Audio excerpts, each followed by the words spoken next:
Hello, പുതിയൊരു വീഡിയോയിലേക്ക് എല്ലാവർക്കും സ്വാഗതം. ഇന്ന് ഞാൻ വന്നിട്ടുള്ളത് ഇരുമ്പിപ്പുളി കൊണ്ട് പുളിയിഞ്ചി ഉണ്ടാക്കുന്ന ഒരു വീഡിയോ ആയിട്ടാണ്. അപ്പോൾ വീട്ടിൽ ഇരുമ്പിപ്പുളി ഉള്ളവരാരും തന്നെ ഇത് വെറുതെ കളയരുത്. അപ്പോൾ ഇതെങ്ങനെ ഉണ്ടാക്കുന്നത് നോക്കാം. പുളി ഇവിടെ 4 കഷ്ണങ്ങളാക്കി മുറിച്ചെടുത്തിട്ടുണ്ട്. പിന്നെ 3 ശർക്കര എടുത്ത് കുറച്ച് വെള്ളം ഒഴിച്ചൊന്ന് ഉരുക്കി വെക്കാം. പിന്നെ മുറിച്ചെടുത്ത പുളി കുക്കറിലേക്ക് ഇട്ട് കൊടുക്കാം. എന്നിട്ട് ഉരുക്കിയ ശർക്കര പാനിയും കൂടെ ഇതിലേക്ക് ഒഴിച്ചിട്ട് ആവശ്യത്തിന് ഉപ്പും ചേർത്ത് ഇതൊന്ന് ഒരു 3 വിസിലിനായിട്ടൊന്ന് വേവിച്ചെടുക്കാം. പിന്നെ ഒരു പാൻ വെച്ച് കുറച്ച് വെളിച്ചെണ്ണ ഒഴിച്ച് കടുക് പൊട്ടിച്ചെടുക്കാം. അതിലേക്ക് തന്നെ ഉലുവയും കറിവേപ്പും കൂടെ പൊട്ടിച്ചെടുക്കാം.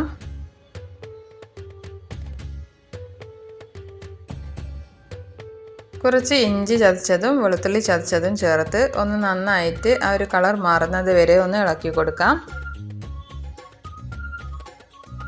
പിന്നെ ഇതിലേക്ക് എരിവിനായിട്ട് ഞാൻ സാദാ മുളക് പൊടി തന്നെയാണ് ഇട്ട് കൊടുത്തിട്ടുള്ളത്. മഞ്ഞൾപ്പൊടിയും ചേർത്ത് കൊടുക്കാം. എന്നിട്ട് ഇതിൻ്റെ ഒരു പച്ചമണം മാറുന്നത് വരെ ഒന്ന് നന്നായിട്ട് ഇളക്കി കൊടുക്കാം.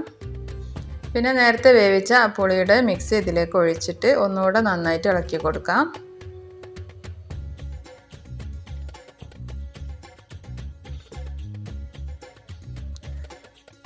ഇനി കുറച്ച് കായപ്പൊടി ചേർത്ത് കൊടുക്കുന്നുണ്ട്.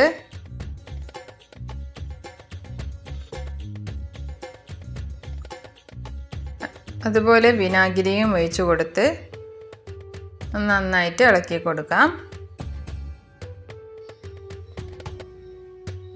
നമ്മൾ നന്നായിട്ട് ഇളക്കി യോജിപ്പിച്ചെടുക്കണം, എന്നാലേ അതിൻ്റെ ഒരു മിക്സിങ് റെഡി ആയിട്ട് വരുള്ളൂ. എന്നിട്ട് നന്നായിട്ട് തിളച്ച് വരുന്നത് വരെ നല്ലോണം ഇളക്കി കൊടുക്കണം. ഇപ്പം നന്നായി തിളച്ചിട്ടുണ്ട്. ഇപ്പം നമ്മുടെ പുളിയിഞ്ചി ഇവിടെ തയ്യാറായിട്ടുണ്ട്. ഇനി ഇത് മറ്റൊരു പാത്രത്തിലേക്ക് മാറ്റി കൊടുക്കാം. അപ്പോൾ എല്ലാവരും ഇതുപോലെ ഒന്ന് എന്തായാലും ചെയ്ത് നോക്കണം. നല്ല അടിപൊളി ടേസ്റ്റാണ്. നമുക്ക് സാദാ ചോറിനും ബിരിയാണിക്കും നെയ്ച്ചോറിനും എല്ലാം ഇത് സൈഡായിട്ട് ഉപയോഗിക്കാം. അപ്പോൾ ചാനൽ ആദ്യമായിട്ട് ആരെങ്കിലും കാണുന്നതെങ്കിൽ ഒന്ന് ചാനൽ സബ്സ്ക്രൈബ് ചെയ്യാനും ലൈക്ക് ചെയ്യാനും ഷെയർ ചെയ്യാനും കമൻറ്റ് ചെയ്യാനും മറക്കരുത്. ഇൻഷാ അല്ലാഹ് അടുത്ത വീഡിയോയിൽ കാണാം.